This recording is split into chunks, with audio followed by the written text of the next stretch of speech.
अब हमने परमात्मा को पहचानना है। हमारे ग्रंथ वेद क्या बताते हैं, वेदों के विषय में क्या सुना जाता है कि इनमें परमात्मा की महिमा लिखी है। तो परमात्मा की महिमा लिखी है, तो जो महिमा परमात्मा की उनमें लिखी है, जिस परमात्मा ने वो लीला की है, तो ही इज गॉड, वही है परमात्मा। अब आपको दिखाते हैं ऋग्वेद मंडल नंबर 9 सूक्त नंबर 1 मंत्र 9 में, उसमें क्या लिखा है कि जब परमात्मा शिशु रूप धारण करके लीला करने आते हैं, तब उनके परवरिश की लीला कुंवारी गायों से होती है। ये देखिएगा ऋग्वेद मंडल नंबर 9 सूक्त नंबर 10 सूक्त नंबर 1 ऋग्वेद ये मंडल 9। और इसके कौन है अनुवादक और प्रकाशक? सार्वदेशिक आर्य प्रतिनिधि सभा, महर्षि सिद्धांत भवन, रामलीला मैदान, नई दिल्ली।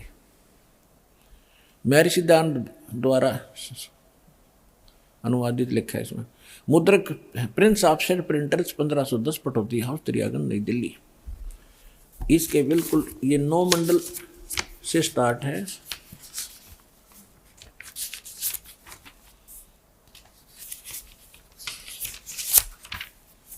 ये देखिएगा ऋग्वेद मंडल नंबर 9 और सूक्त नंबर 1 और मंत्र नंबर 9, ये मंत्र नंबर 9 है।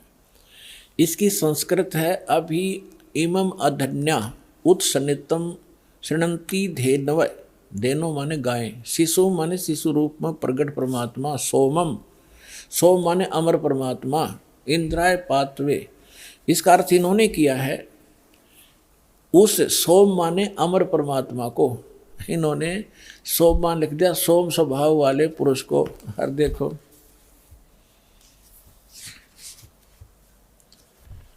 अब ये इसी मंत्र के प्रथम, यही ऋग्वेद मंडल 9वें मंडल का प्रथम सूक्त प्रथम मंत्र में ये सोम शब्द है। इसका अर्थ है सोम माने है सोम स्वभाव वाले परमात्मन, यानी सोम माने परमात्मा। हम यहाँ से इन्हीं के इन नकलियों के ही इस पहले तो इस अज्ञान को हटाएंगे।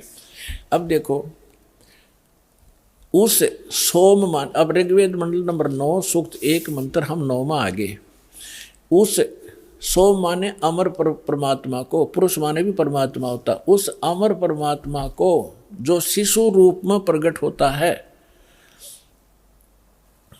शिशुम कुमार अवस्था में ही, अभी अधन्या, अभी माने सब प्रकार से, अधन्या माने बिना दनाई, अहिंसन यानी धेनो माने गौवें तृप्त करती हैं। ओए होए, हमने इनसे इतना ही लेना है। जैसे हमारे यहाँ हरियाणा में एक, क्योंकि हमारी लैंग्वेज इन्हीं भाषाओं से बिगड़ कर क्षेत्रीय भाषा बनी है। जैसे हम हरियाणा के अंदर खूड कहते हैं, जो हल से रेखा खींची जाती है, तो संस्कृत में खूड ही शब्द है। और यहाँ अधन्या माने बिना धनाई, हम उस गाय को जो नए दूध नहीं हुई हो उसको अधन्या का, बिना धनाई का करते कि बिना धनाई है। जिसके संग बैल नहीं लागा उसको कंवारी कहते हैं। अभी अधन्या यानी पूर्ण रूप से बिना धनाई, यानी कति कंवारी। जब वो अमर परमात्मा शिशु रूप धारण करके लीला करने आता है, तब उसके बाल परवरिश की लीला कंवारी गायों से होती है। ये क्या कौन कहता है? हमारे वेद कहते हैं। और वेद में परमात्मा ने 600 वर्ष पहले कहा था कि वेद मेरा भेद है, मैं ना वेदन के माही, और जौन वेद से मैं मिला, मैं वो वेद जानते ना ही कि वेद मेरी महिमा का गुणगान कर रहे हैं। और लेकिन इन वेदों में वर्णित विधि से मेरी प्राप्ति नहीं हो सकती। और जिस वेद से जो परमात्मा स्वयं आकर ज्ञान बताते हैं मैं मिलूं, वह वेद जानते ना ही, वो साधन वो मंत्र इन वेदों में नहीं है, लेकिन वेद मेरी ही महिमा का गुणगान कर रहे हैं। तो ये स्पष्ट हो गया कि परमात्मा जब शिशु रूप धारण करके लीला करने आते हैं, उनकी बालकपन में जो परवरिश की लीला कंवारी गायों से होती है। अब परमात्मा का 600 वर्ष पहले जो लीला की थी वो इतिहास लिपिबद्ध है, वो दिखाता हूं। ये देखिएगा कबीर सागर संपूर्ण 11 भाग, खेमरा श्री कृष्ण दास प्रकाशन मुंबई से। और ये इन कबीर पंथियों का ही छापा बनाया हुआ है, कोई न सोचे कोई डुप्लीकेट होगा। कबीर पंथी भारत पथिक स्वामी युगलानंद बिहारी द्वारा पुरस्कृत और यहाँ से छपा है। मुद्रक एवं प्रकाशक खेमरा श्री कृष्ण दास, अध्यक्ष वेंकटेश्वर प्रेस, खेमरा श्री कृष्ण दास मार्ग, मुंबई। अब इसके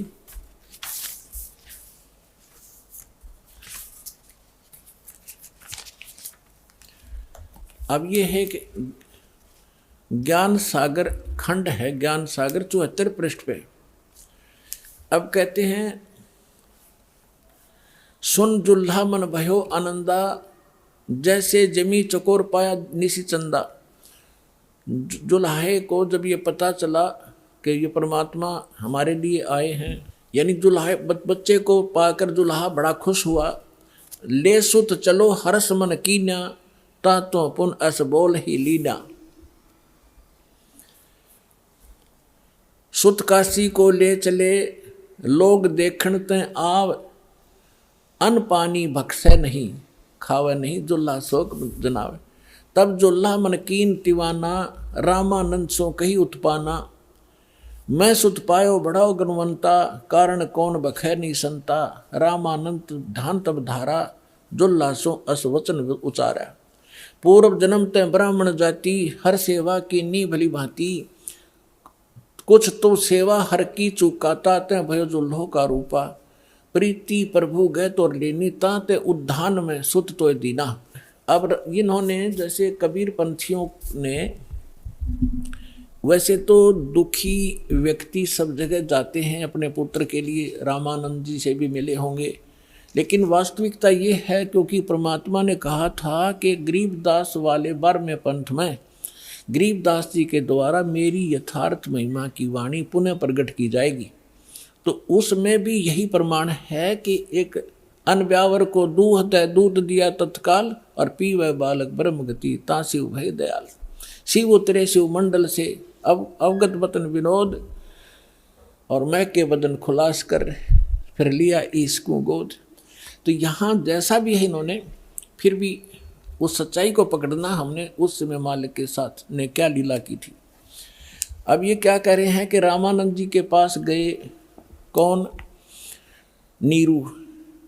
स्वामी रामानंद जी से पूछा कि मुझे एक बालक मिला है, वो खाना नहीं खा रहा, ना दूध पी रहा, क्या कारण है महात्मा जी? तो उसने बताया है कि पिछले जन्म में तू ब्राह्मण था। रामानंद जी ने कहा, इसमें जो प्रकरण है ऐसा लिखा है, और तेरे से कोई गलती बनी जिस कारण से तू दुल्हा बन गया, और तेरी फिर भी मालिक ने सुन ली, तुझे उद्यान में जंगल में बालक दे दिया। अब ये तब खाएगा तो इसके लिए एक कुंवारी गाय लाओ और वो दूध देगी, तब यो बालक पीवेगा। देखिए, अब नीरू कहता कि भगवान मेरे से गलती हुई, उस मैंने फल पा लिया, और अब मैं आरत हो, हे प्रभु जस कीन्यो तस पायो, आरत हो तब दर्शन आयो। सो कहिए उपाय गुसाई, बालक अक्षुदावंत कुछ खाई। मेरे से जो गलती हुई थी, भगवान ने मुझे सजा दे दी, दुल्हा बना दिया आपके कहने अनुसार, लेकिन मैं आपके पास आया हूँ संकट निवारण के लिए। सो ऐसा उपाय बताइए मेरा बालक कुछ खावे।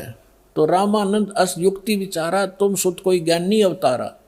तेरा बालक जो है कोई विद्वान पुरुष है, और बचिया जाही बैल नहीं लागा, अरसो ले ठाड़ करो ते आगा। एक बचिया ले आओ जिसको बैल ने टच ना किया हो, और उसके साथ खड़ी कर दो, वह दूध देवेगी। दूध चलो ते थनते, दूध दियो छिपाए, और अक्षुदावंत जब होवे बालक, ताको देव खवाए। अब दूध पीवत नाम कबीर, दूध तब पीवत नाम कबीरा, खेलत संत मत सब धीरा। अब इससे क्या सिद्ध हो गया? आंखों देखा संत बतावे गरीबदास साहिब जी, और हमारे ग्रंथ बतावे, हमारे वेद बता रहे हैं कि परमात्मा जब शिशु रूप धारण करके आता है, वो पूर्ण परमात्मा है, सारी सृष्टि का रचनहार। वो ऐसी लीला करता है वो कुंवारी गायों से उनके परवरिश होती है बचपन की। और ये लीला 600 वर्ष पहले परमात्मा की लीला वो जीवनी में लिखी है कि उस परमेश्वर ने ऐसी लीला की थी। तो हुई is God, Kabir is God.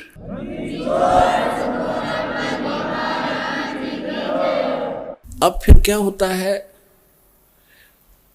अब परमात्मा जिस उद्देश्य को लेकर आते हैं पुण्यात्माओं, ये वेद भी बताते हैं। ऋग्वेद मंडल नंबर 9 सूक्त 86 मंत्र 26 और 27 में, ऋग्वेद मंडल नंबर 9 सूक्त 82 मंत्र 1, 2, 3 में, ऋग्वेद मंडल नंबर 9 सूक्त 54 मंत्र 3 में, ऋग्वेद मंडल नंबर 9 सूक्त 20 मंत्र 1 में, ऋग्वेद मंडल नंबर 9 सूक्त 1 मंत्र 8 और 9 में, ऋग्वेद मंडल नंबर 9 सूक्त 96 के मंत्र 16 से 20 में, ऋग्वेद मंडल नंबर 9 सूक्त 94 के 1 में, ऋग्वेद मंडल नंबर 9 सूक्त 95 के मंत्र 2 में, और भी अनेक स्थानों पर ये प्रमाण है कि वो परमात्मा सतलोक में रहता, अमरलोक में, और वहाँ मनुष्य के समान, राजा के समान है, मनुष्य सदृश है। वहाँ से सह शरीर आता है, बिजली जैसी गति से आता है। अच्छी आत्माओं को मिलते हैं जो दृढ़ भक्त होते हैं और उनको ज्ञान सुनाते हैं। ये हमारे वेद बताते हैं। और जब परमात्मा शिशु रूप धारण करके आते हैं तो वो उस समय उनके जो परवरिश की लीला कंवारी गायों से होती है। और यही संत बताते हैं, यही हमारे ग्रंथ बताते हैं। तो परमात्मा को पहचानने में अब देर नहीं लगेगी।